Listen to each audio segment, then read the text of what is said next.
Marcos 14, versículo 27 até os 52. Diz assim a palavra do Senhor. Marcos 14, versículo 27 ao 52.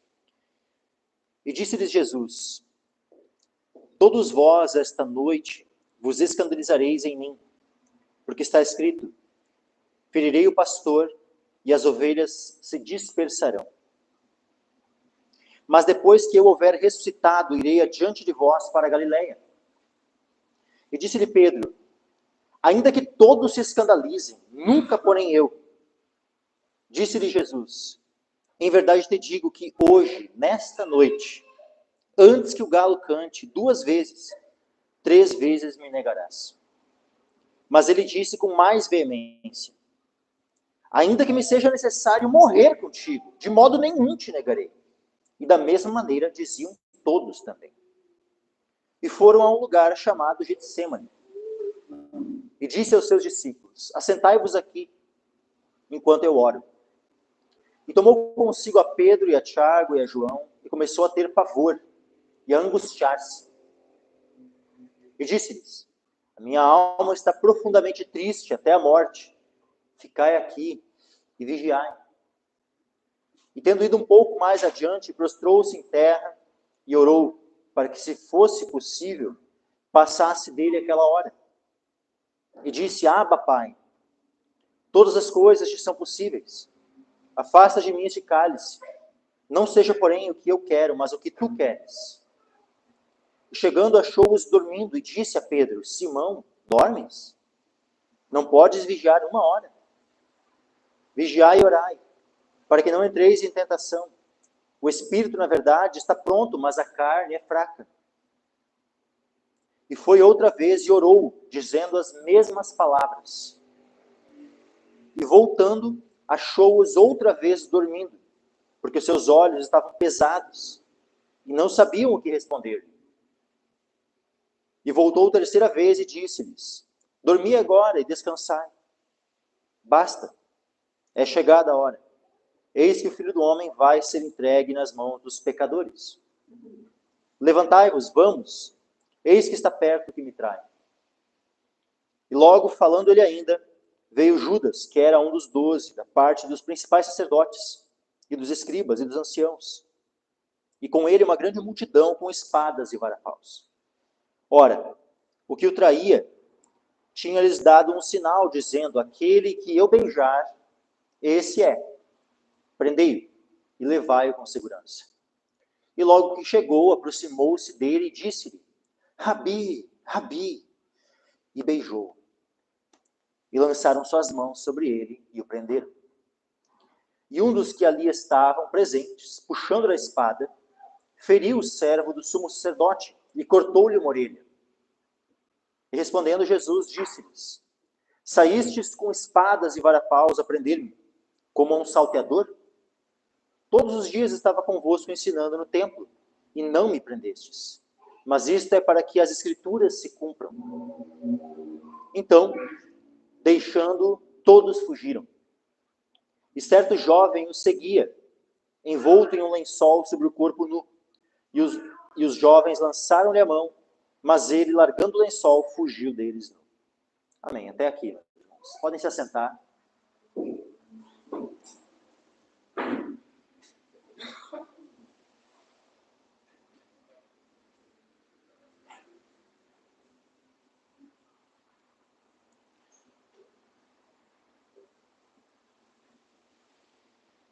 Então nós começamos esse texto, no versículo 27.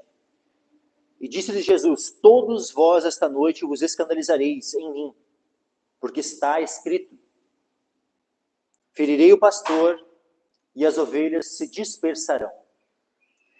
E aonde é que estava escrito isso? Isso estava escrito lá no profeta Zacarias. Abra comigo lá em Zacarias, capítulo 13.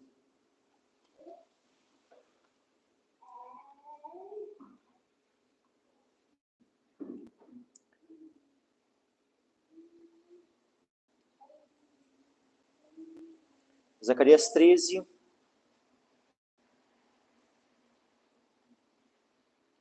Vejam que no início do capítulo, versículo 1, já, diz: naquele dia haverá uma fonte aberta para a casa de Davi e para os habitantes de Jerusalém, para a purificação do pecado e da imundícia.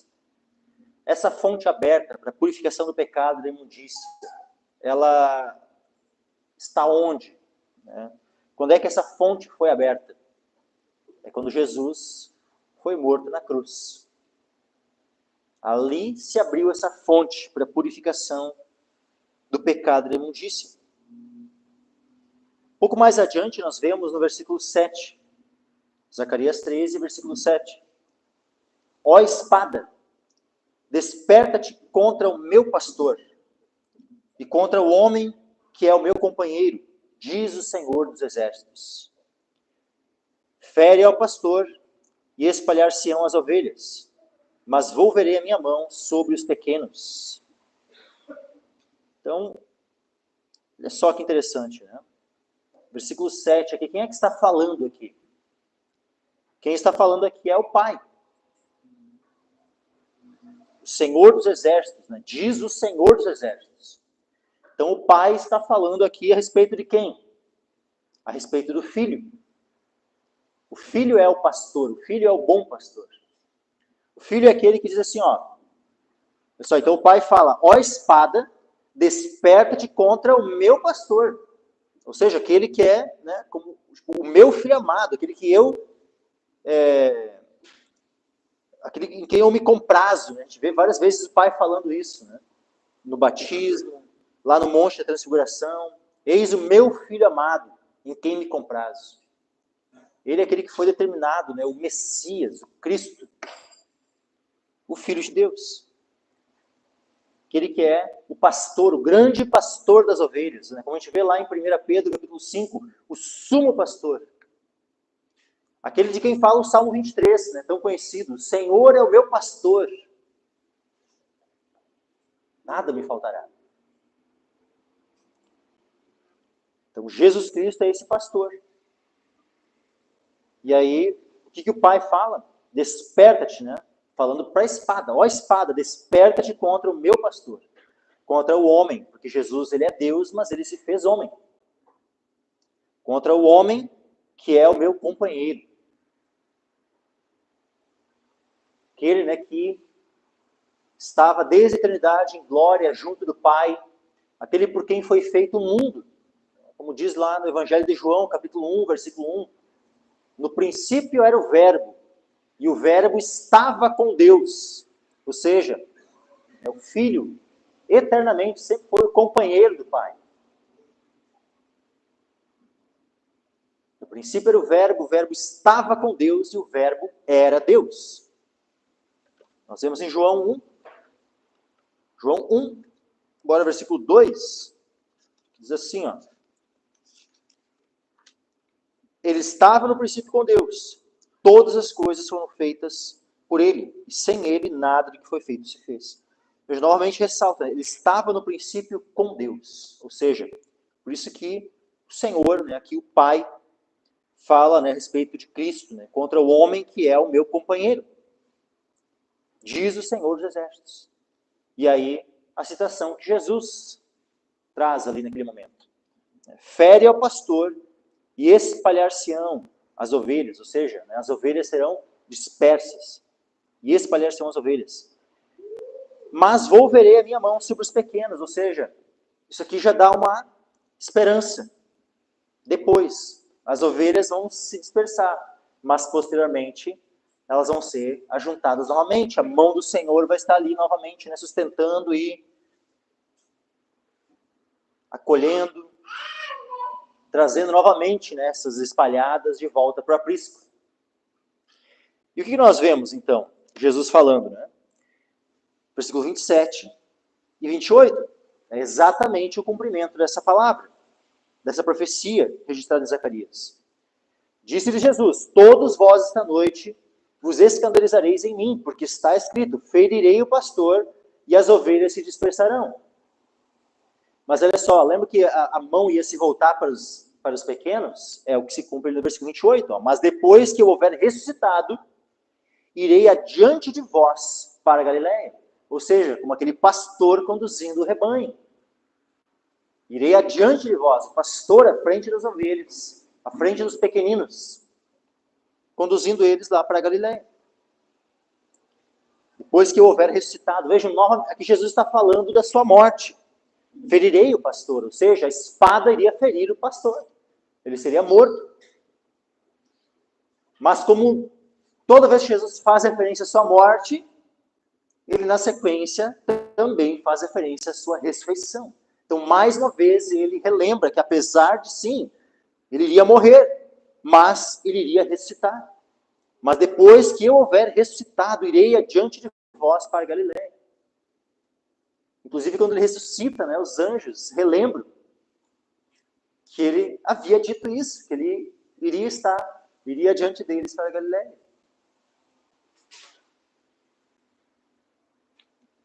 Mas, ele diz, né, ferei o pastor, as ovelhas se dispersarão, né, tudo.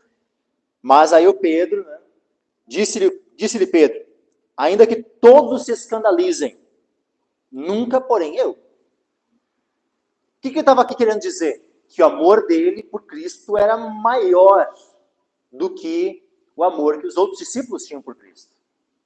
Ou seja, mesmo que os outros fossem se escandalizar, os outros fossem se dispersar, ele ia estar ali, do ladinho de Cristo, em todo o tempo. Ele não ia se apartar jamais. Ele não ia se escandalizar em Cristo. Ainda que todos se escandalizem, nunca, porém eu. O que Pedro estava aqui fazendo, meus irmãos? Ele estava contradizendo as próprias palavras de Cristo. Baseado numa confiança no quê? Confiando na palavra do Senhor? Confiando no Senhor? Não, estava confiando em si mesmo. Quem é que tinha dito para ele que todos iriam se dispersar? O próprio Deus. Já estava registrado, era uma profecia. Será que a profecia não ia se cumprir? Pedro ia ser aquele, né, que na força do braço ia conseguir fazer com que a profecia não se cumprisse. Não tinha jeito, meus irmãos. A profecia ia se cumprir. E Pedro, por mais bem intencionado que estivesse, conseguiu manter a sua palavra? Nós sabemos que não. Então, meus irmãos, que isso sirva, sabe, para o nosso aprendizado.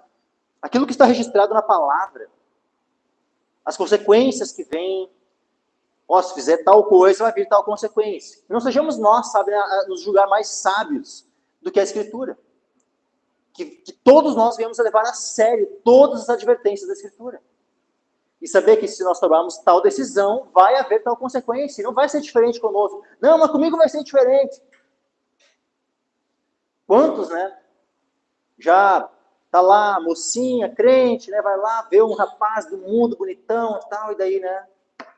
Não, mas comigo vai ser diferente. Ele vai se converter. Aí tá lá o rapaz, né? Mesma coisa, né? Vê aquela moça lá, se apaixona, assim, acha, né, que vai dar tudo certo, né? Porque não, ele vai conseguir fazer com que ela se converta. E assim, sabe, poder começar a citar, assim, vários exemplos, né, várias situações diferentes, né, da nossa vida, assim, onde muitas vezes está ali, né, a pessoa achando que pode, né, fazer diferente do padrão que a Escritura estabeleceu. Né? Não, comigo vai ser diferente, comigo... Isso é baseado numa autoconfiança. Assim como Pedro aqui. Pedro estava confiando em si mesmo, confiando na sua carne. E a palavra diz assim, maldito o homem que confia no homem. E essa confiança, ela é principalmente em relação a si próprio. Abra comigo lá em Jeremias, capítulo 17.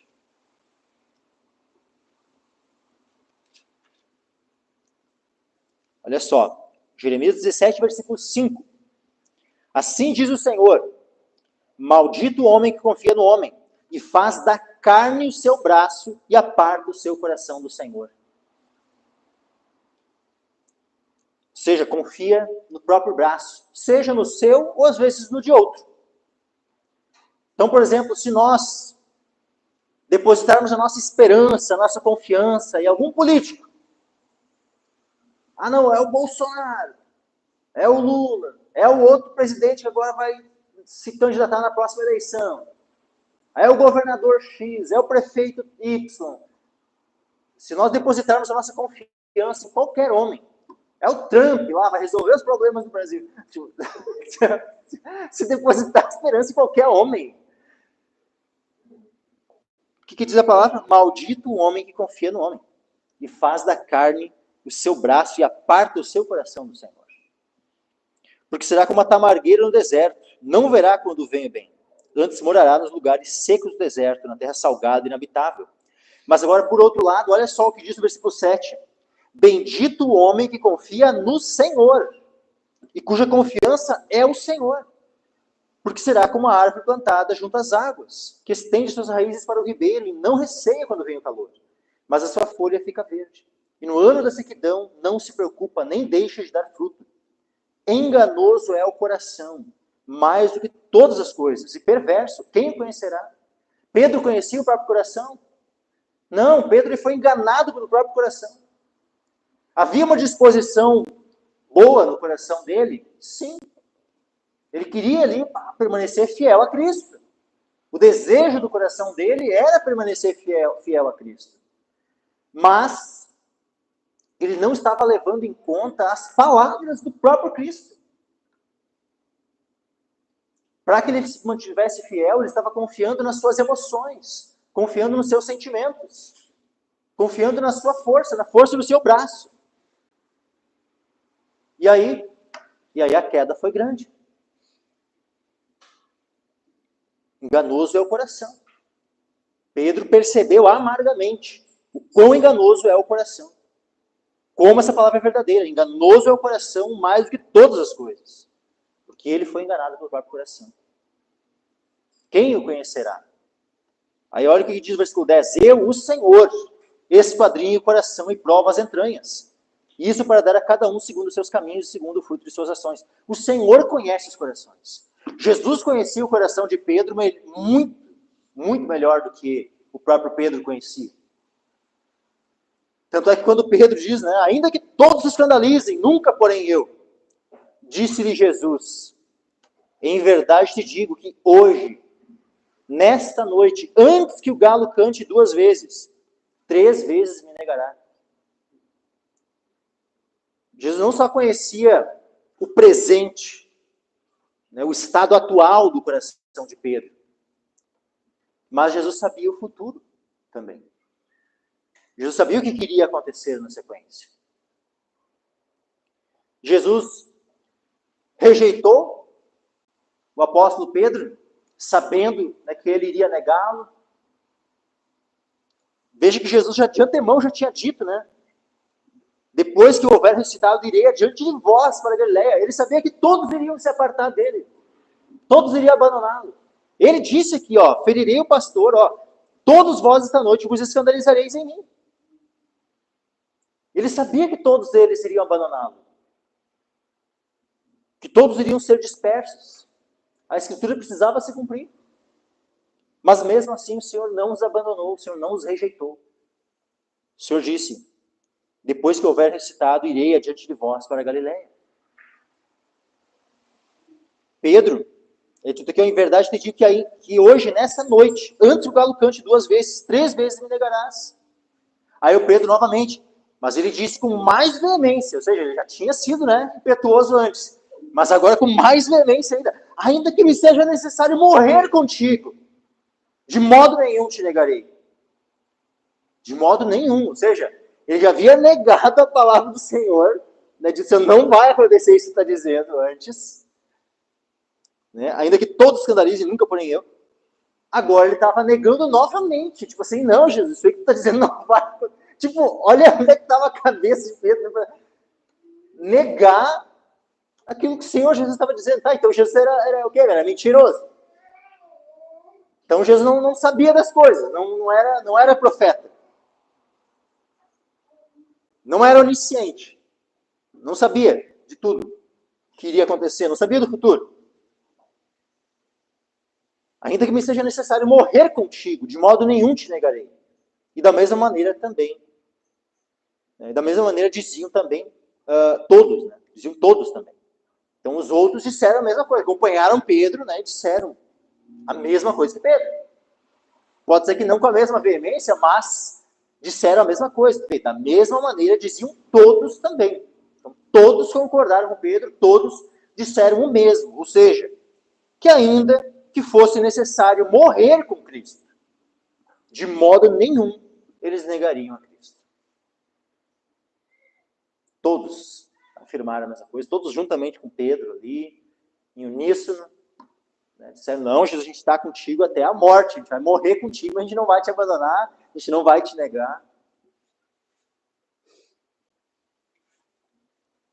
Havia prontidão no coração deles? Havia disposição para isso? Sim. Eles estavam sendo sinceros? Sim.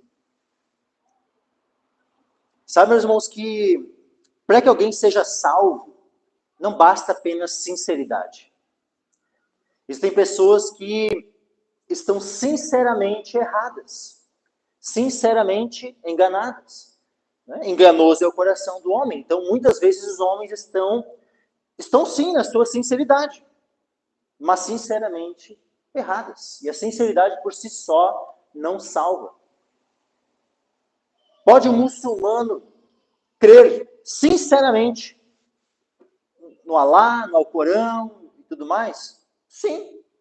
Ele é sincero na sua fé. O que importa é se ele é sincero na fé dele. Ele crê na verdade? Não. Pode ser salvo, então, por causa da sinceridade que ele tem dentro das doutrinas e heresias lá que ele acredita? Não pode ser salvo só porque ele é um muçulmano sincero. Um budista sincero. Um hindu sincero. E assim por diante. O mórmon sincero. Pode ser salvo? Não. A sinceridade por si só não vai fazer alguém ser salvo. É óbvio que nós devemos ser sinceros na nossa fé. Porque o contrário da sinceridade é a hipocrisia. E ai dos hipócritas. Né? Ai daqueles, né, que daqui a pouco afirmam, né, corretamente, né, crer numa fé ortodoxa, numa fé bíblica, mas a prática, né, o seu coração está longe do Senhor. Ai daqueles. Né? É pior ainda, né? Pior ainda a pessoa que diz que crê na verdade, mas no final, né, o seu coração está longe do Senhor, não acredita de verdade, né, e não pratica a palavra de Deus, não se importa, assim. Porque daí é semelhante ao Judas, né? O Judas não era um homem sincero. Judas foi alguém que simplesmente traiu o Senhor. Havia sinceridade no coração de Judas. Ele estava ali participando da ceia, tudo bonitinho, né? Quando os discípulos estavam ali, um de vós vai me trair. E eles começaram, mas sou eu, Senhor, sou eu, Senhor. O Judas também, sou eu, Senhor. Mas a pergunta do Judas, esse sou eu ali, que ele perguntou a mesma coisa que os outros, era em sinceridade, que nem os outros estavam ali sondando o coração, temerosos, né, de que pudessem, porventura, ser eles. Ele sabia que era ele. Ele já tinha tramado, já negociado o valor, tudo.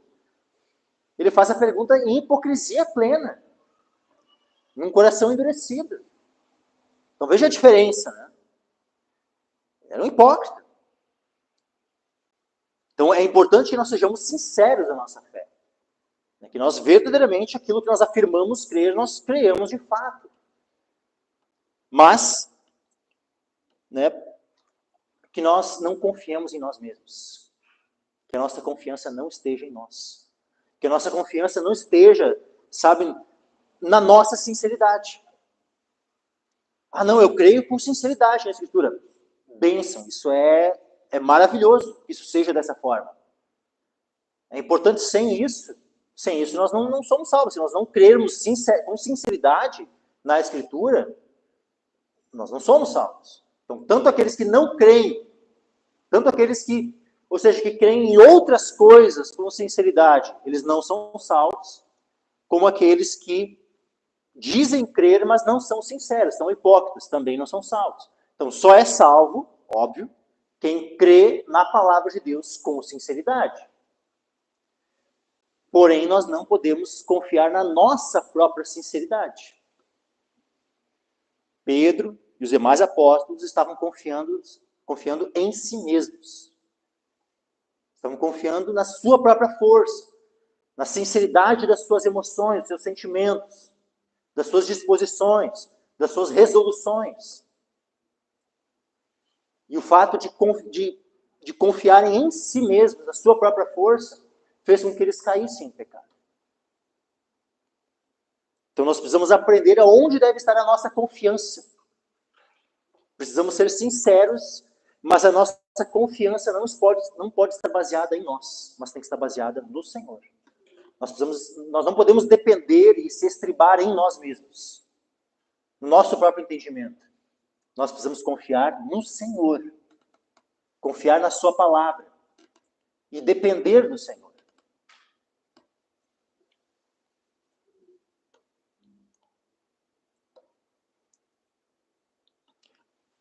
Quando Jesus diz assim para Pedro, né?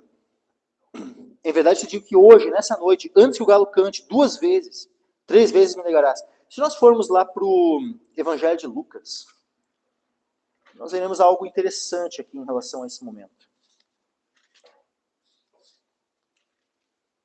Lucas, no capítulo 22.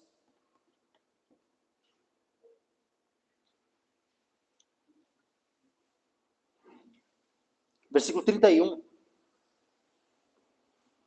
Jesus diz assim, disse também o Senhor, Lucas 22, 31. Simão, Simão, eis que Satanás vos pediu para vos cirandar como trigo, mas eu roguei por ti, para que a tua fé não desfaleça. Tu, quando te converteres, confirma teus irmãos. E ele lhe disse, Senhor, estou pronto a ir contigo até a prisão e a morte. Mas ele disse, digo-te, Pedro, que não cantará o galo antes que 3 vezes negues que me conheces. Então, Pedro estava ali disposto, né, a morrer por Cristo. Jesus disse que iria negar. Só que, vejam que Jesus, ele já, de antemão, ele disse que intercedeu por Pedro, que rogou por Pedro. Então, por que Pedro, ao negar a Cristo 3 vezes, pode até ter sido mais, né? Pode até ter sido mais, porque a gente vê, né, 3 vezes antes de cantar o galo.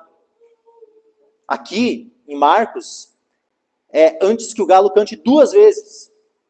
3 vezes me negarás.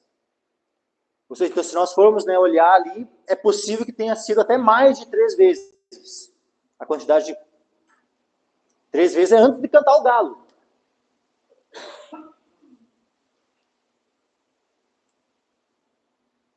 Mas por que Pedro não agiu da mesma forma como Judas? Porque Judas, quando traiu o Senhor, o que acontece? Ele não volta depois lá arrependido, lá nos sacerdotes e tal, lá no templo, lá, para devolver o dinheiro, né, dizendo, só trair sangue inocente. Ele volta. E aí ele, isso aí é contigo. Aí ele joga aquelas moedas lá. Ele despreza, né, o pagamento que ele tinha recebido, reconhecendo que tinha traído sangue inocente. E ele vai, em desespero, né, ele vai se enforcar. Tira a própria vida. Pedro negou o Senhor 3 vezes. Ou até mais, se for olhar. Só que, diferente de Judas, Pedro não vai tirar a própria vida em desespero. Qual foi a diferença? Por que Pedro se arrependeu e foi restaurado e Judas não? A diferença estava no Senhor e não na força de cada um. Não é porque Pedro era um cara muito mais forte que o Judas e tal. A gente já sabe que não é isso. Por mais que sim, Pedro era um cara sincero e Judas era um falso. Nisso, de fato, havia uma diferença entre os dois. Mas o que de fato fez a diferença é que Pedro foi alvo da intercessão de Cristo. Jesus diz, eu roguei por ti, para que a tua fé não desfaleça. Por isso que Pedro foi restaurado. Por isso que Pedro, uma vez que ele negou o Senhor, abandonou a fé, mas depois ele se converte novamente. Por isso que Jesus diz, né, quando tu te converteres. Por quê? Porque ele caiu, ele se desviou ao negar o Senhor. Tem como negar Cristo e, né, estar ali de pé negando a Cristo. Não, no momento que negou a Cristo, caiu, se desviou. Pedro literalmente caiu, se desviou. Mas ele se arrepende. E quando ele se arrepende, ele se converte novamente. Por isso Jesus diz, quando tu te converteres, era para fazer o quê? Para ele se preocupar, né, com os seus irmãos.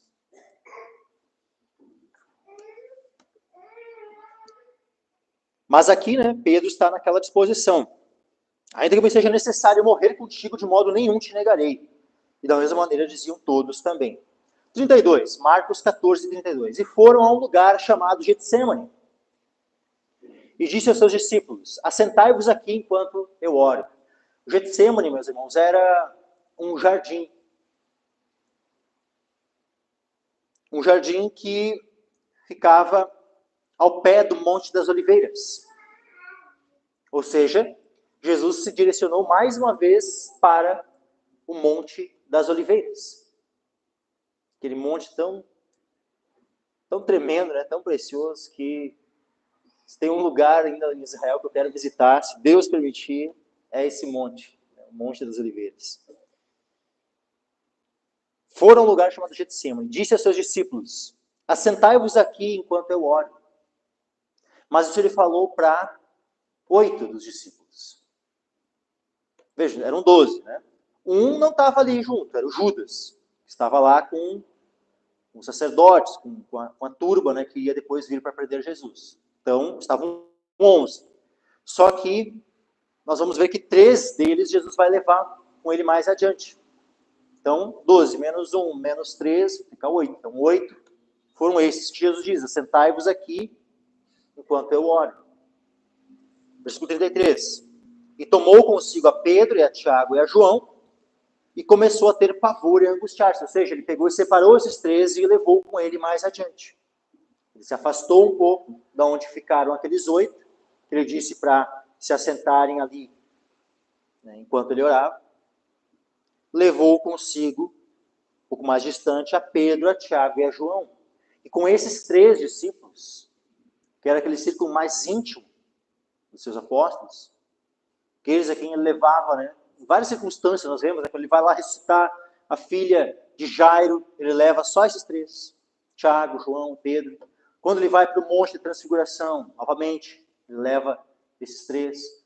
Então havia, sabe, algumas circunstâncias onde Jesus levava esses 3 discípulos.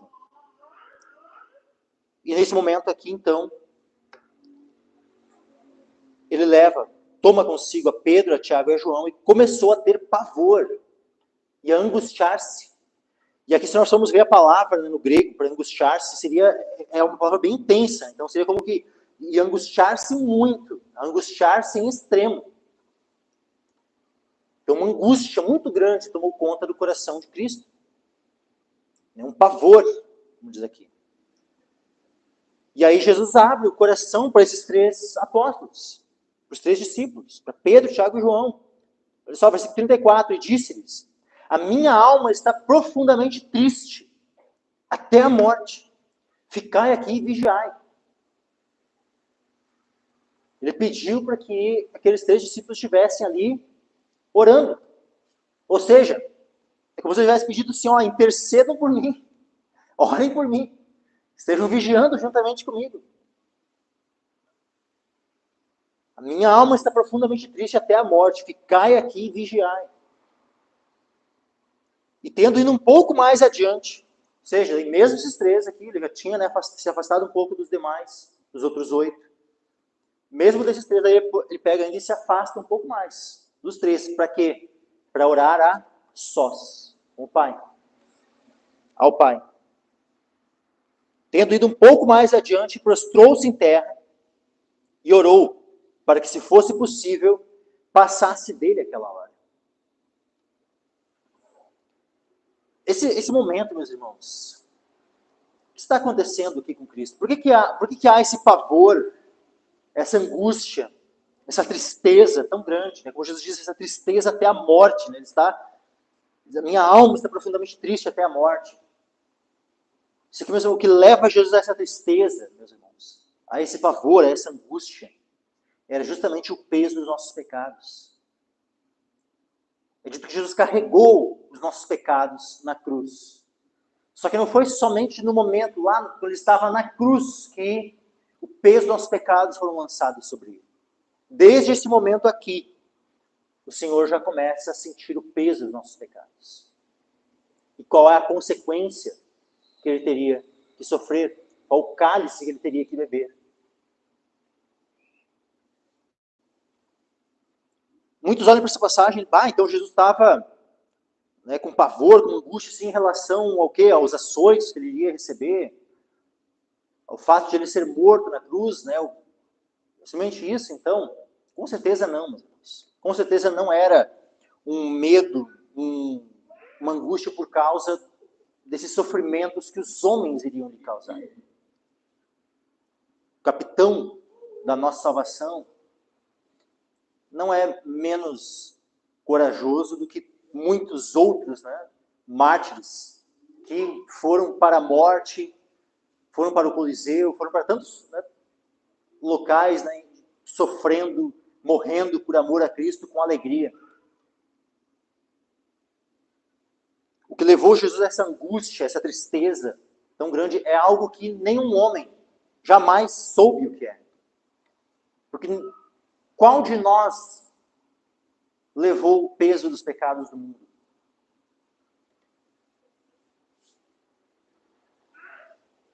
Qual de nós carregou os pecados? Qual de nós,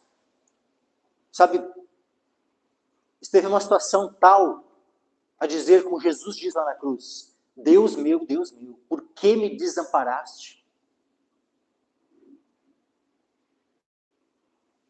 O cálice que Jesus pede aqui ao Pai, tendo um pouco mais adiante, prostrou-se em terra, orou, para que, se fosse possível, passasse dele aquela hora. Essa hora, meus irmãos, era justamente isso. Era ser desamparado pelo Pai. Era ser ferido pela espada do Pai. A gente não leu ali em Zacarias, Desperta, ó espada, contra o meu pastor. Quem é que está falando isso? O Pai a respeito do Filho. Ou seja, quando nós vemos lá Abraão, Deus pedindo, vai lá, oferece teu filho Isaque, no monte que eu vou te mostrar. Aí Abraão vai lá, leva Isaque, Pai, eis aqui a lenha, eis o fogo, mas cadê o cordeiro para o holocausto? E aí Abraão diz, Deus proverá o cordeiro para si, meu filho. E Deus proveu o cordeiro, o seu próprio filho. Só que, diferente de Abraão, que quando estava para imolar o seu filho, Deus diz, não faça nada para o menino. Eu já sei que tu me obedece. E aí Abraão vê o carneiro ali, com os chifres travados, um arbusto. Diferente de Abraão, Deus não para no último momento. O Pai, ele oferece o seu filho em sacrifício por nós. Como nós vemos lá em Isaías 53.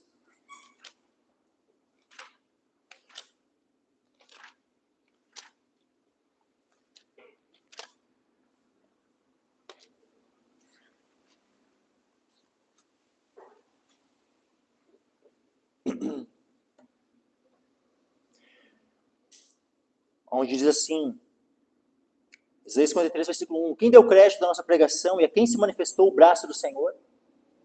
Porque foi subindo como renovo perante ele, e como raiz de uma terra seca, não tinha beleza nem formosura.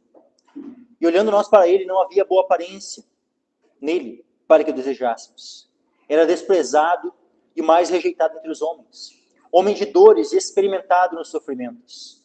E como um de quem os homens escondiam o rosto, era desprezado e não fizemos dele caso algum. Verdadeiramente, ele tomou sobre si as nossas enfermidades e as nossas dores levou sobre si. E nós o reputávamos por aflito, ferido de Deus e oprimido. Vejam, ferido de Deus e oprimido. Mas ele foi ferido por causa das nossas transgressões e moído por causa das nossas iniquidades. O castigo que nos traz a paz estava sobre ele, e pelas suas pisaduras fomos sarados. Todos nós andávamos desgarrados como ovelhas. Cada um se desviava pelo seu caminho. Mas o Senhor, e aqui propriamente o Pai, mas o Senhor fez cair sobre ele a iniquidade de nós todos. Ele foi oprimido e afligido, mas não abriu a sua boca.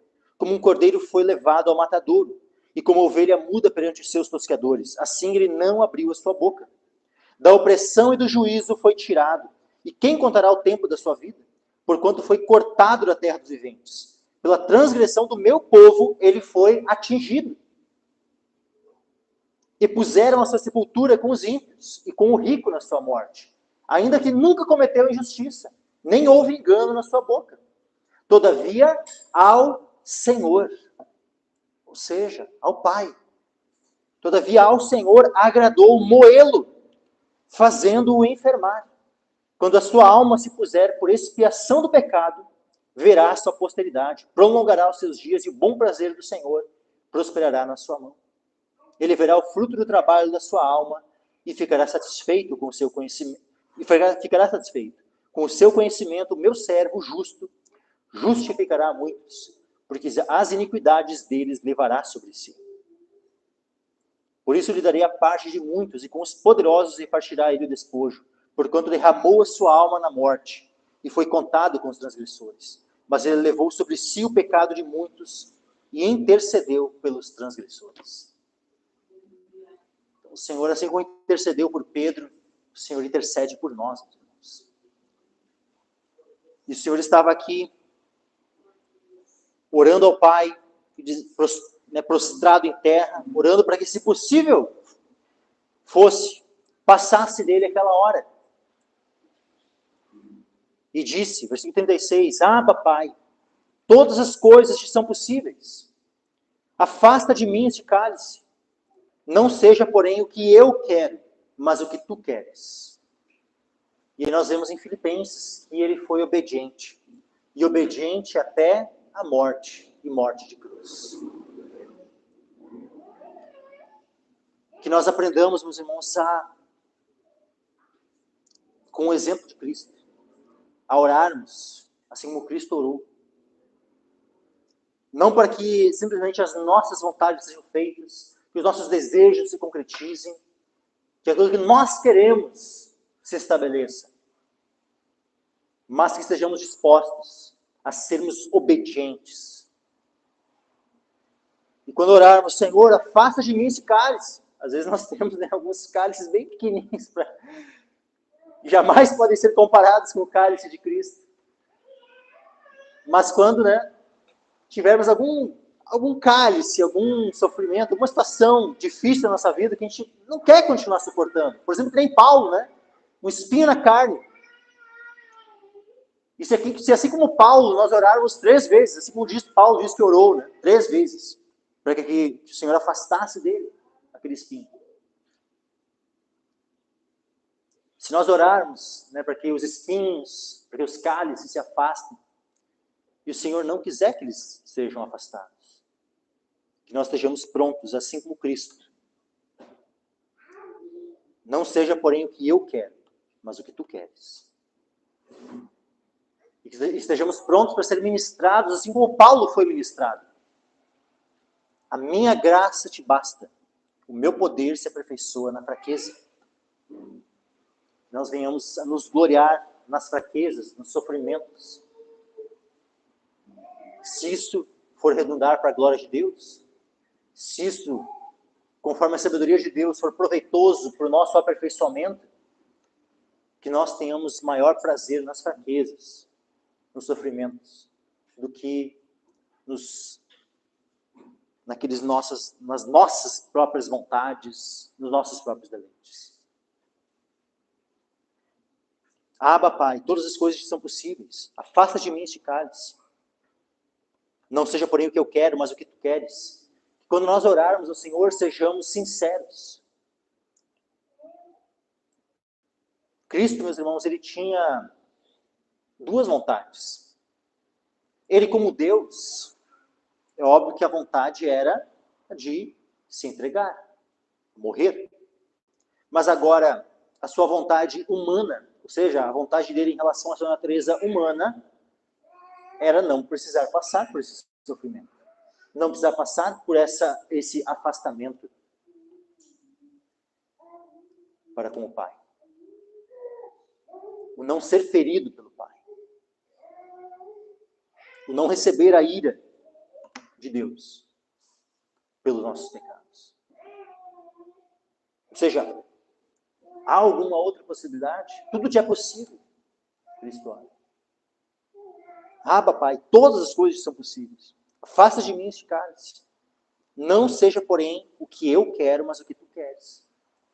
E ele se submete à vontade do Pai. Então, que nós, meus irmãos, sejamos prontos a nos submeter à vontade de Deus. Não, se a minha vontade não for feita, então a gente pegar e botar condições, né, para Deus, assim, vou te servir só se tu me conceder isso, aí eu sigo te servindo, senão, ai de nós, o Senhor tem misericórdia de nós, né, e nos livre de qualquer disposição nesse sentido. Mas que o Senhor nos dê um coração semelhante ao de Cristo. Sabe, que estejamos prontos, né, a nos submeter completamente à vontade de Deus, assim como Cristo. Só que aí Jesus vai, versículo 37, né, e chegando, achou-os dormindo. Ele se levanta, né, da oração, vai lá até os discípulos, chegando, achou-os dormindo e disse a Pedro: Simão, dormes? Não podes vigiar 1 hora? Aquele Simão, né? Ainda que todos se escandalizem, nunca porém eu. Ainda que me seja necessário morrer contigo, de modo nenhum te negarei. Aí Jesus pede, vigia aqui comigo, ele abre o coração. Né? Minha alma está profundamente triste, até a morte. Ficai aqui, vigiai. Aí aquele, né, todo disposto a morrer, não conseguiu ficar 1 hora de oração. Nem 1 hora. Já pegou no sono ali. É assim, né? E esse é o cálice de Cristo. E muitas vezes nós, né, estamos ali contando. Estamos contando com os nossos irmãos. Estamos contando, né, com aqueles que são mais próximos de nós. Muitas vezes o marido vai contar com a esposa com o marido. Um pai vai contar com o filho vai estar contando com o pai. Um irmão em Cristo vai estar contando com o outro. Mas pode ser que esses nos quais tu esperava um consolo, estes nos quais tu esperava, sabe, queriam estar ali te sustentando, te dando um apoio, pode ser que a tua porção venha a ser, em determinada circunstância, não receber esse sustento, esse apoio que tu esperava. Essa pode ser a nossa porção também. E se isso acontecer conosco, que nós venhamos olhar para essa passagem. Cristo recebeu isso. Cristo, daqueles que juraram que iam morrer por ele, que não iriam abandonar, não puderam nem orar. É isso. Quando a gente chega lá, estão tudo dormindo. E aí Pedro, Simão, aliás, né, ele nem chama Pedro, né? Disse a Pedro: Simão, dormes? Não podes vigiar 1 hora? Vigiai e orai, para que não entreis em tentação. O espírito, na verdade, está pronto, mas a carne é fraca. Então, olha só, meus irmãos, que apesar de Jesus, né, questionar ali, mesmo assim, a repreensão de Cristo, né, a exortação de Cristo, ela é branda. Jesus podia jogar na cara de Pedro, assim, não era tu que estava dizendo que ia morrer por mim, não consegue nem... Jesus podia começar ali a listar, né? E deixar o Pedro assim, Tipo, naquela hora já podia fazer Pedro, né, começar a chorar amargamente. Depois Pedro vai chorar amargamente, depois que nega o Senhor, né? Mas se Jesus quisesse, naquela hora ele já podia fazer Pedro começar a chorar amargamente. Mas não. Jesus bem brando, né? Vigiai e orai. Tipo assim, novamente, ele dá mais uma chance, né? Tá, já dormiu, né? Vou te dar mais uma chance. Vigia, vigiai, orai. Para que não entreis em tentação. Tu não estava dizendo que quer morrer por mim, né, que nunca vão se escandalizar, ou seja, a tentação vai vir. Então vigiem, orem, para que não entreis em tentação. O espírito, na verdade, está pronto. Ou seja, havia uma prontidão, né? Ou seja, o espírito de Pedro, né, as suas emoções, a sua vontade, havia prontidão. Havia prontidão na sua vontade. Havia disposição no seu espírito de morrer por Cristo, e até mesmo de orar. Mas a carne era fraca.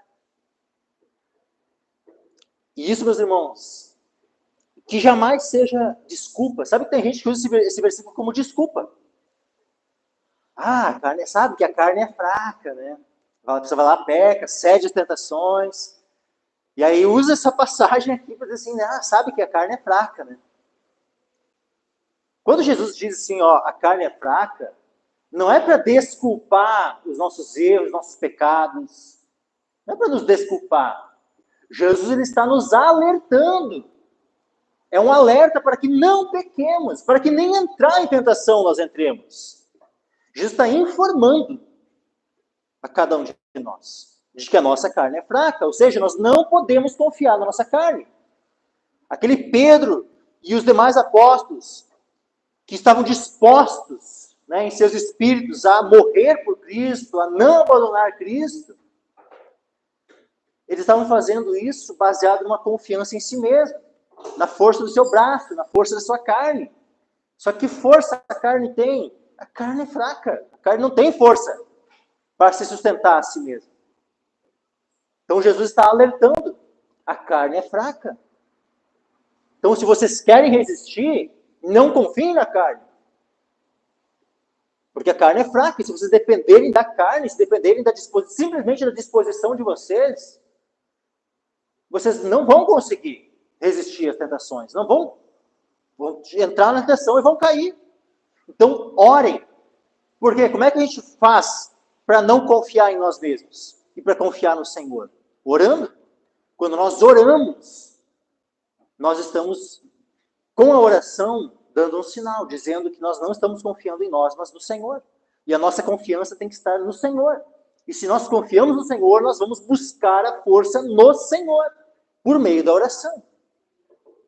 Já quando não oramos, é sinal de que nós confiamos em nós mesmos. Não, eu dou conta do recado. E aí nós estamos confiando na carne, que é fraca. E aí estamos fadados ao fracasso. Estamos fadados à queda.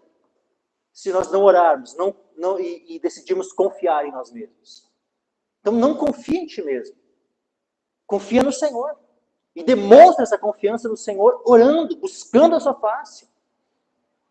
Jesus, que é Deus manifesto na carne, estava ali, ó, se derramando em oração diante do Pai. Quem somos nós para acharmos, né, que podemos vencer as tentações e triunfar contra todo o pecado, todo o mal, na força do nosso braço? Não conseguiremos se for dessa forma. Precisamos saber que a carne é fraca. Por isso que nós venhamos a orar, vigiar e orar, para nem entrar em tentação. Uma outra coisa, tem pessoas que dizem, a partir dessa passagem, né, o espírito está pronto, mas a carne é fraca. E dizem assim, ó, então que o nosso espírito ele já é perfeito, o nosso espírito não peca, o nosso espírito, né, e que o pecado ele já somente na carne, no corpo e tal. Né, porque dizem assim, ó, não, é que Deus já salvou o espírito. Ele está salvando a alma e vai salvar o corpo. Não está errado, meus irmãos. Essa passagem aqui não quer dizer que a salvação ela acontece no Espírito, e o Espírito já está salvo, é perfeito e não peca, né?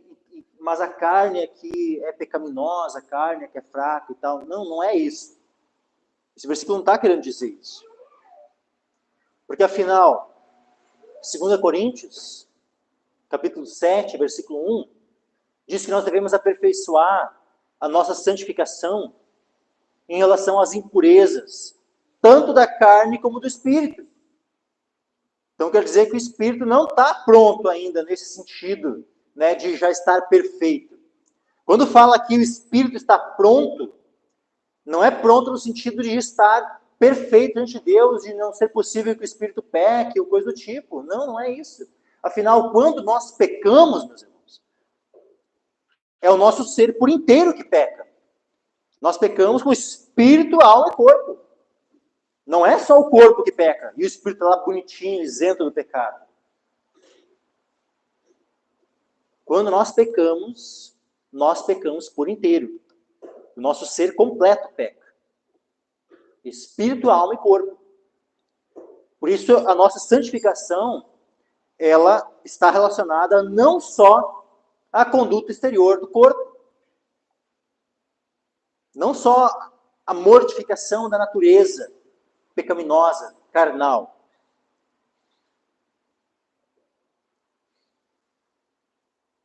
Mas é todo o nosso ser. Porque essa natureza carnal, ela não afetou só o corpo. A natureza carnal, ela afetou todo o nosso ser. Corpo, alma e espírito estão afetados pela carne. Então, quando a Bíblia fala de carne nesse sentido de natureza, aquela natureza pecaminosa, né, herdada de Adão, isso não é algo que está atrelado somente à carne. A carne no sentido de corpo. Mas isso está atrelado à nossa alma e nosso espírito também. Por isso que nós precisamos nos santificar no espírito, na alma e no corpo.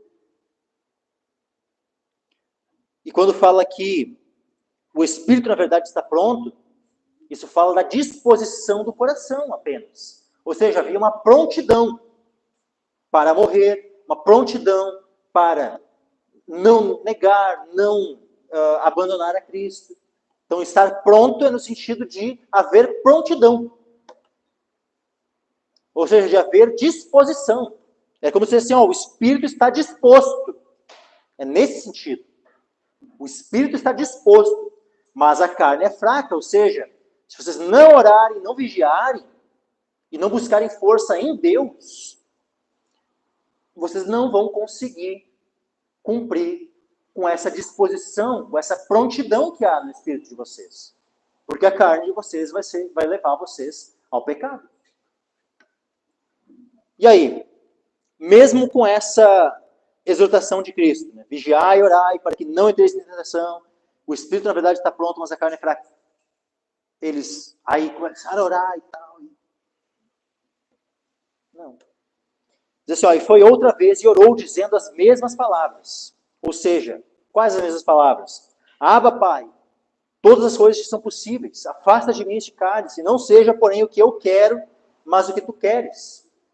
Isso mostra também, meus irmãos, que não há outra possibilidade de alguém ser salvo a não ser pela obra de Cristo, pelo fato de ele ter tomado o cálice. Não havia outra forma de nós sermos salvos. Por que ele vai até o fim? Para cumprir a obra de redenção por nós. E se Jesus precisou, Jesus disse, tudo te é possível. Todas as coisas são possíveis. Afasta de mim esse cálice. Mas não seja porém o que eu quero, mas o que tu queres. Se Jesus ora dessa forma, e mesmo assim, o Pai, qual foi a resposta? Que ele deveria seguir. O cálice não foi afastado. Ele precisou beber o cálice todo. Se ele precisou beber o cálice todo, existe algum outro caminho que leve a Deus? Existe alguma outra possibilidade de ser salvo? Não. Porque se houvesse outra possibilidade, que não o Jesus bebendo o cálice, então era simples, era só o Pai, não, peraí, tem outras possibilidades. Tem outros caminhos para os homens, né, serem salvos. Então, não precisa beber. Volta para cá. Volta para cá. Deixa assim, deixa quieto aí, que já que tem outros caminhos, né, outras possibilidades. Então, não precisa beber o cálice, meu filho. Era só, né, ter acontecido isso. Ponto. Se Jesus precisou, mesmo orando, Pai, todas as coisas são possíveis, afaste-me esse cálice. Isso demonstra também que não havia uma outra possibilidade de nós sermos salvos, a não ser Jesus levando os nossos pecados na cruz, no madeiro, morrendo por nós e ressuscitando no terceiro dia. Essa é a única forma de um homem ser salvo.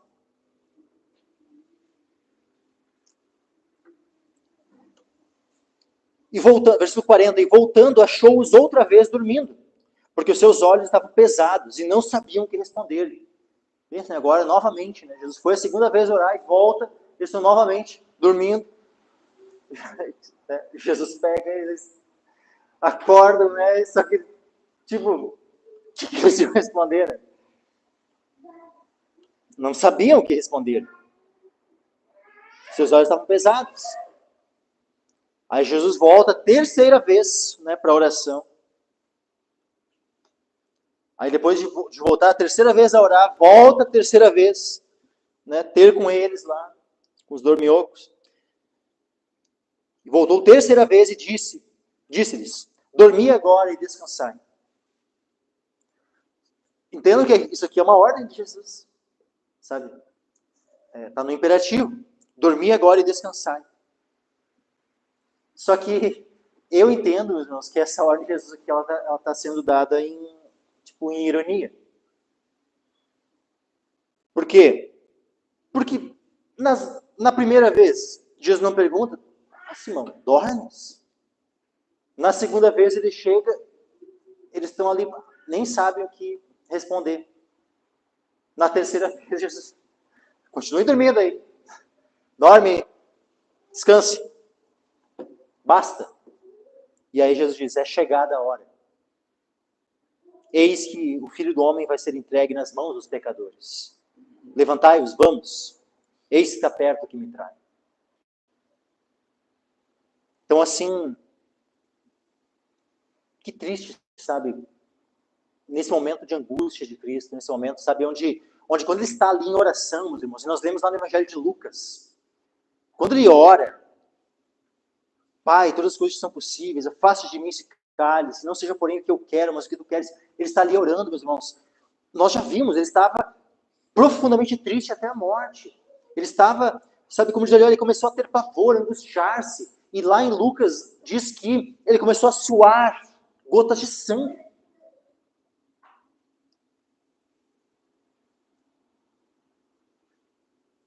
Olha a situação que o Senhor Jesus estava. E os discípulos dormindo.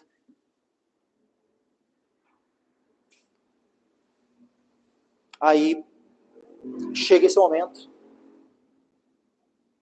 quando já está se aproximando Judas com aquela turba, Jesus diz, né? É chegada a hora. Eis que o Filho do Homem vai ser entregue nas mãos dos pecadores.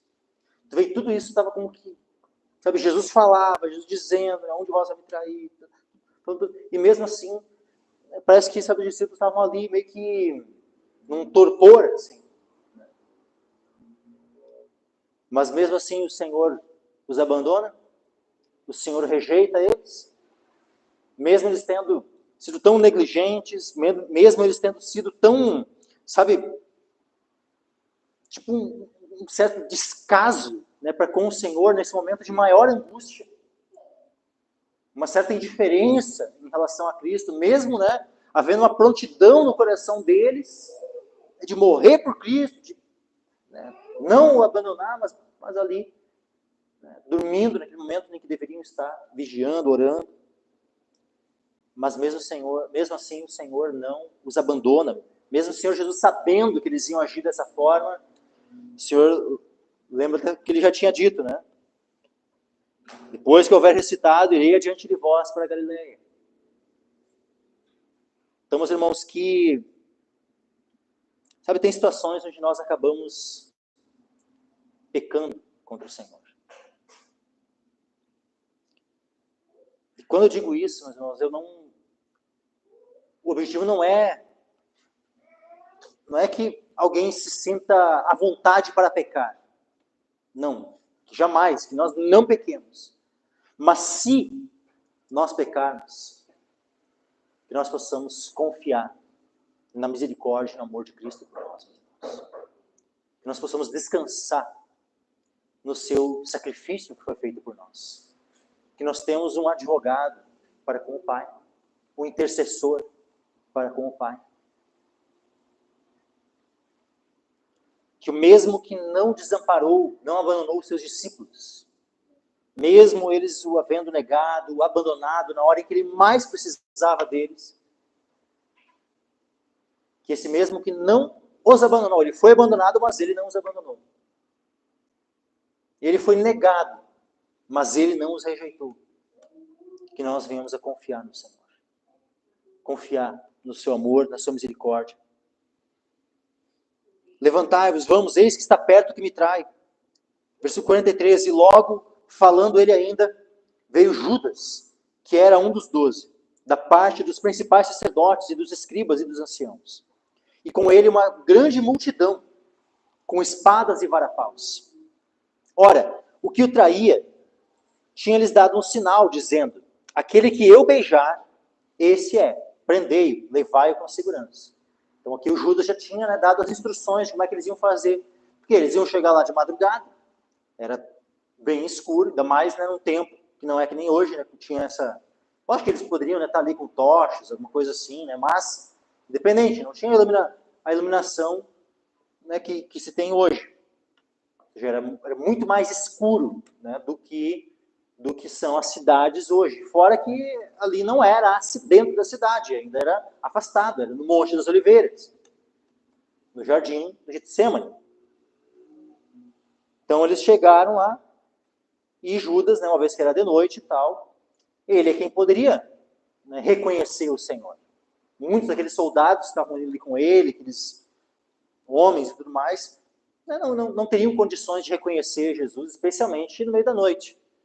Mas aí então Judas vai, né, liderando aquela multidão ali, e se aproxima, né, e já tinha dado, aquele que eu beijar é esse. Então prendei-o e levai-o com segurança. 45, e logo chegou, aproximou-se dele, né, ou seja, aproximou-se de Jesus e disse, Rabi, Rabi, e beijou. E aqui a gente vê, sabe, que terrível que é o coração de Judas. Né?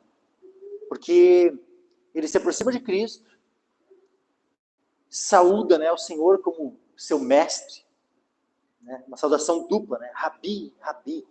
Né, ou seja, quando há essa repetição, né, é porque está querendo dar uma ênfase. É que nem quando tem ali, o lugar santo. Okay, né, era o local onde todos os dias, né, dentro do templo, né, o lugar santo era aquele local onde todos os dias o sacerdote entrava, né, oferecia o incenso, né, trocavam os pães lá da proposição, mantinham, né, aceso o candelabro. Todos os dias os sacerdotes entravam ali e oficiavam. Mas tinha um local que somente uma vez no ano, e não qualquer sacerdote, mas o sumo sacerdote, entrava, não sem sangue, né, para fazer a propiciação lá na arca, diante da Arca da Aliança, do propiciatório. Uma vez no ano. E esse local era chamado Santo dos Santos. Ou seja, né, essa repetição, então, né, aquele local que é 2 vezes santo, né, o Santo dos Santos. Então, quando havia essa repetição, quer dizer que estava, né, se exaltando, né, trazendo uma intensidade maior. Então, não era simplesmente só como chamar Rabi. Chamar Rabi, Rabi 2 vezes, né, se está dando uma ênfase. Ou seja, é como se Judas estivesse ali querendo, né, entre aspas, né, honrar a Cristo de maneira muito grande. Né? Não é simplesmente o mestre, é tipo assim, o mestre dos mestres. É algo semelhante a isso. Rabi, Rabi. Então, né, as palavras, né, como se estivesse tipo, louvando a Cristo, engrandecendo a Cristo. Tu é um grande mestre. Rabi, Rabi. E aí chega, né? E beijou. Só que, meus irmãos, quando fala ali, ó, aquele que eu beijar, qual é o termo grego ali para beijar? É fileu. O verbo beijar. Aliás, é um verbo, né, que ele seria amar, né, mas que dependendo do contexto, né, ele é a palavra para beijo. Ou seja, era um beijo que demonstrava o amor. Por isso, fileu. Por isso, ou seja, a mesma palavra que em outros contextos simplesmente descreve o amor, mas, né, dependendo da ocasião, quando era em saudação, essa mesma palavra que descrevia o amor, ela descrevia o ato de beijar como uma demonstração de amor. Só que Judas disse, ó, aquele que eu beijar, ou seja, né, podemos dizer assim, ó, aquele que eu fileu, né, ou seja, demonstrar, né, o meu amor, né, por meio de um beijo. Só que quando chega o momento, né, de Judas beijar a Cristo, no português a gente não consegue perceber, sabe isso, né, porque só tem, né, beijar. Só que no grego, meus irmãos, quando tem uma palavra, um verbo, né, alguma coisa assim, onde vai se dar uma ênfase, tem a expressão kata na frente. E aqui, então, quando diz assim, ó, que ele beijou, não é o mesmo verbo de beijar lá de antes. Não é somente fileu. Não é isso aí, né, Judas, é rabi, rabi e fileu. Não é, e catafileu. Ou seja, é como se fosse uma demonstração efusiva, sabe? Esse kata traz uma intensidade maior para o verbo. Ou seja, é como se Judas tivesse, sabe, dado aquela demonstração assim muito intensa de amor por Cristo. O que demonstra, sabe, o que torna mais ainda o quão terrível era, sabe, aquele teatro, aquela hipocrisia dele, né, aquela traição.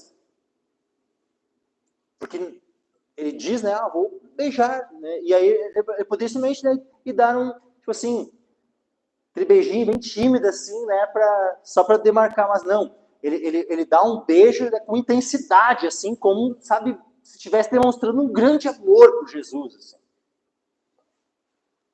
Então, em tudo, sabe, ele naquele momento em que ele está traindo, entregando o Senhor, Judas ele está sendo intenso naquele momento. É como se ele estivesse intensamente querendo honrar e demonstrar amor por Cristo. Mas nesse ato ele está traindo, entregando o Senhor. Por isso, sabe, isso mostra, sabe, a conduta dele de maneira mais odiosa ainda, sabe? Versículo 46. E lançaram as suas mãos sobre ele e o prenderam. E um dos que ali estavam presentes... tem uma coisa, né? Tu pega um dos outros evangelhos, acho que, se eu não me engano, é o de Mateus. Um dos discípulos, porque eles levaram 2 espadas. Tinha 2 discípulos com espadas ali. E aí, provavelmente, aquele que não usou da espada, né, porque quem é que usa a espada ali? Pedro. O Pedro que corta a orelha. Mas o outro discípulo que estava com a espada, provavelmente é ele que pergunta para Jesus. Né? Vamos ler o texto ali de Mateus. Né?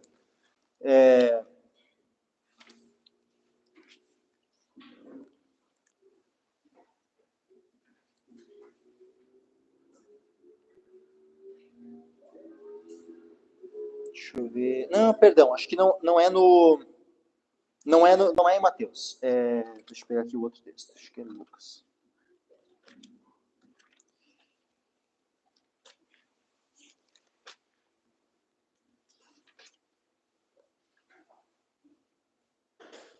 Aqui, ó. É Lucas 22.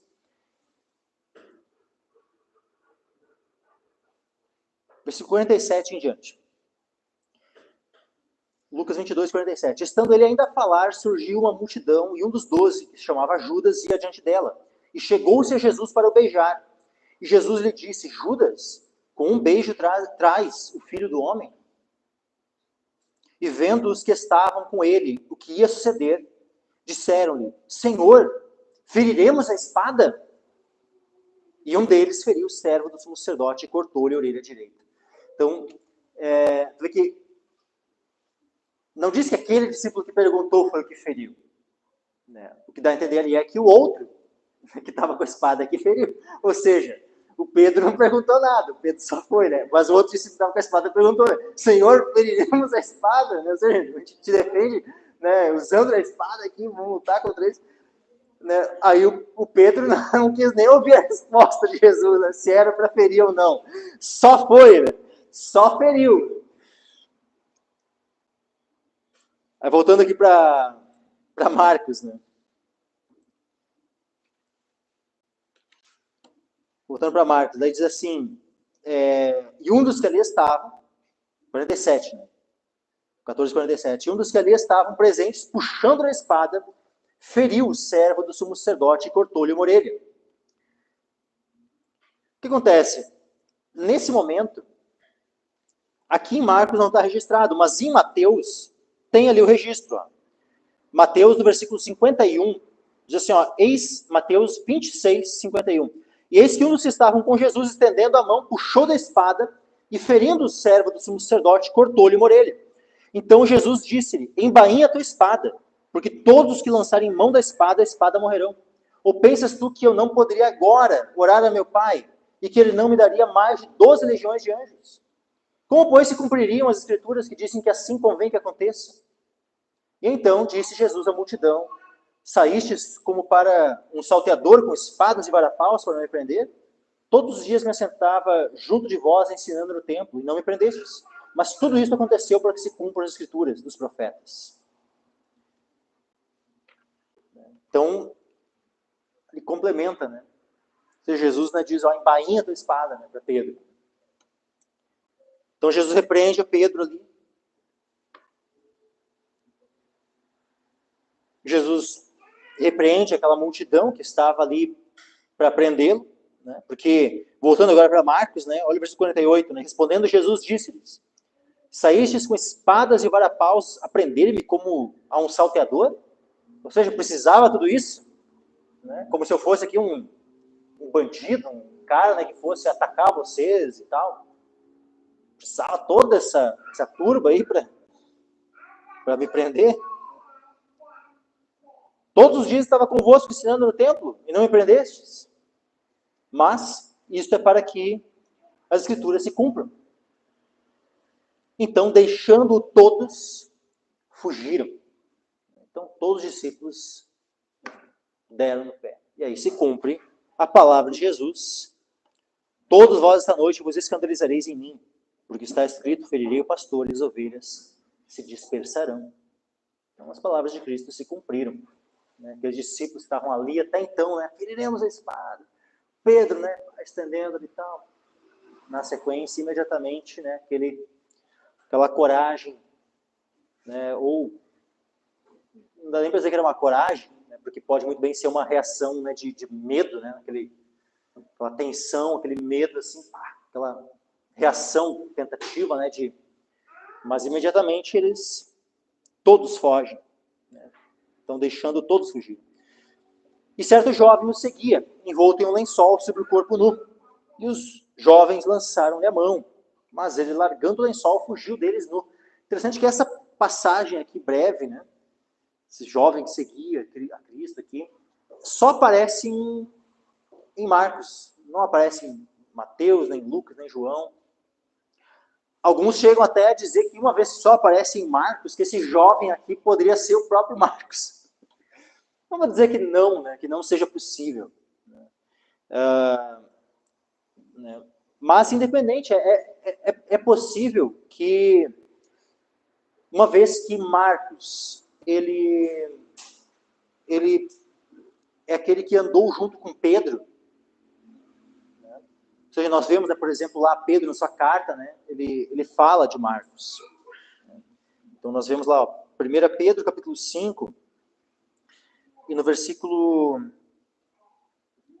13, diz assim, ó, a vossa coeleita em Babilônia vos saúda, e meu filho Marcos. Então, Marcos, ele tinha uma proximidade muito grande com Pedro. Então, o que é possível, uma vez que Pedro posteriormente, né, ele segue a Cristo de longe, por isso que ele vai e se coloca na situação onde ele acaba negando o Senhor, porque ele acaba entrando lá onde Cristo, né, estava mantido preso lá e tal. É possível que somente Pedro tenha visto essa circunstância e que Pedro tenha dado esse relato para Marcos. Ou seja, não necessariamente que Marcos seja o jovem ali só porque só está descrito no Evangelho de Marcos. Mas é possível que Pedro é aquele que tenha visto esse jovem, uma vez que Marcos pode ter tido, né, muitos desses relatos aqui vindo do próprio Pedro. Então pode ser que Pedro tenha sido aquele que relatou a Marcos, que viu esse jovem, que viu essa circunstância aqui.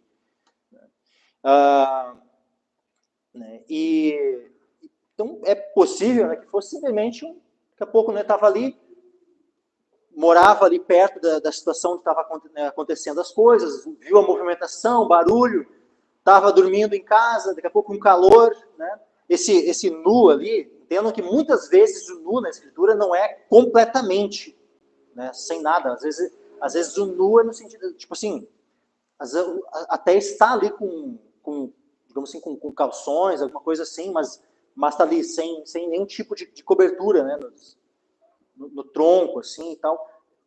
Era considerado nu também, né? Mas independente, se era completamente ou parcialmente nu, né, provavelmente devia estar dormindo em casa com calor ali, só coberto com lençol. Na curiosidade, né, foi sair, era de noite, para poder ver, tentou se aproximar, só coberto com lençol com o qual estava dormindo. Quando passaram perto e daqui a pouco acharam, né, deve ser um discípulo também, foram para pegar ele, só dá no pé, né, largando o lençol, fugiu deles. E só que, se formos fazer uma analogia, né, esse jovem aqui, né, que seguia Cristo, né, coberto com lençol, né, ele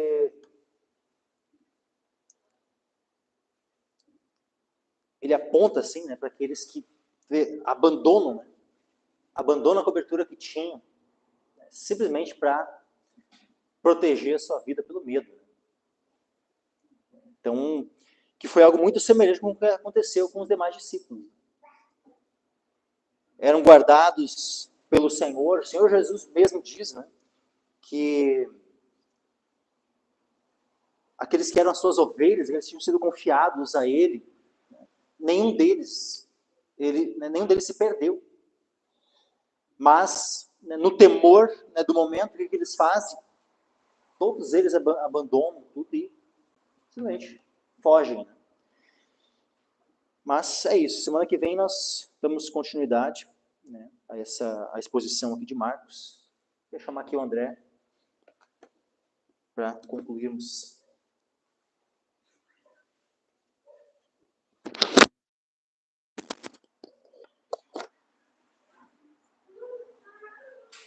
Amém, irmãos? Recebemos a palavra? Bem, glória a Deus. Se eu puder ficar em pé, por favor. Eu queria só comentar algo assim. Deixar só um ponto ali da pregação mais claro. Fui centrar ali assim, tem que esclarecer melhor. Essa parte ali no final, ali, essa analogia, né, do rapaz ali com o lençol, né, que a comparação que acontece com os discípulos é o quê? Exatamente, eles estavam ali confiando, eles chegaram até aquele momento confiando em si mesmos, confiando na sua própria força. Ou seja, essa confiança em si mesmo, essa confiança na sua própria força, é como se fosse estar coberto com lençol. Né? Então, no momento que veio a tribulação, veio, né, a dificuldade ali, simplesmente, né, aquele rapaz deixa o lençol e foge nu. É exatamente a situação. Eles tiveram que abandonar a confiança em si mesmo, né? Acabou, ela evaporou e fugiram nus. Né? Não tinha, ou seja, espiritualmente, né, estavam nus a partir daquele momento.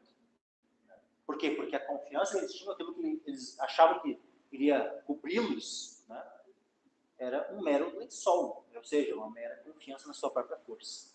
Então, que não estejamos confiando nas nossas próprias forças, nossos próprios lençóis, né, para se cobrir no dia da adversidade, aí ficarmos nus.